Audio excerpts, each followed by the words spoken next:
శ్రీమాత్రే నమః. విజయవాడ కనకదుర్గమ్మ ఒక రిక్షా ఎక్కిందని మీకు తెలుసా? 1995లో విజయవాడలో వెంకన్న అనే ఒక అతను రిక్షా నడుపుకుంటూ ఉండేవాడు. అతను దుర్గమ్మకు పరమ భక్తుడు.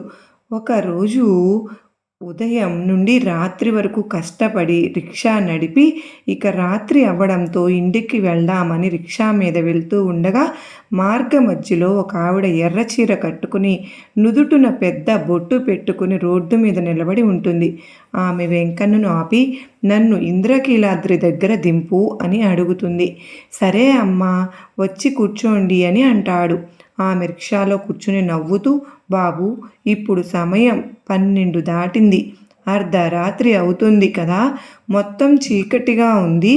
ఊరిలో రాత్రి అయితే దుర్గమ్మ కొండ నుండి కిందకి దిగి గ్రామ సంచారం చేస్తుందట కదా, ఆమెకు ఎవరు కనపడినా వాళ్లను చంపేస్తుంది అంటున్నారు కదా, మరి నీకు భయం లేదా అని అడుగుతుంది. దానికి వెంకన్న నవ్వుతూ, దుర్గమ్మ నాకు తల్లి లాంటిది. తల్లిని చూసి ఎవరైనా భయపడతారా? అయినా నా తల్లి దగ్గర నాకు భయము ఎందుకు?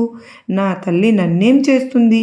ఇంకా నేను బాగుపడాలి అని అనుకుంటుంది కదా అని నవ్వుతూ అంటాడు. దానికి వెనకాల కూర్చున్న మహిళ ఆశ్చర్యపోతుంది.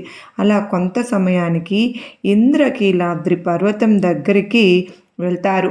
ఇంద్రకీలాద్రి గుడి రాగానే ఎక్కడ ఆపాలి అమ్మా అని అడగగా వెనక నుండి సమాధానం రాదు. వెంకన్న వెనక్కి తిరిగి చూడగా వెనకాల ఎవ్వరూ ఉండరు. ఎక్కడైనా పడిపోయిందా అని చుట్టూ వెతుకుతూ ఉండగా ఆమె పక్కనే ఉన్న అమ్మవారి గుడిమెట్లు ఎక్కుతూ కనిపిస్తుంది.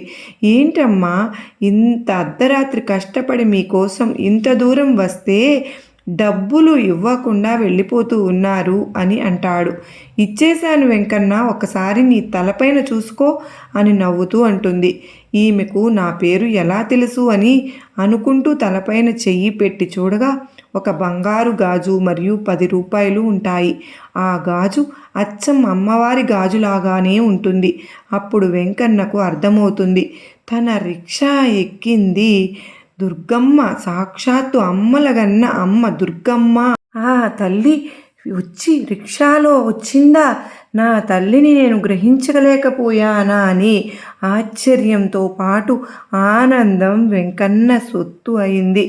ఆ రోజు నుంచి అమ్మ అంటే పంచప్రాణాలు వెంకన్నకు. అమ్మ దయ ఉంటే అన్నీ ఉన్నట్లే. సర్వే జనా సుఖినో భవంతు, లోకా సమస్తా సుఖినో భవంతు.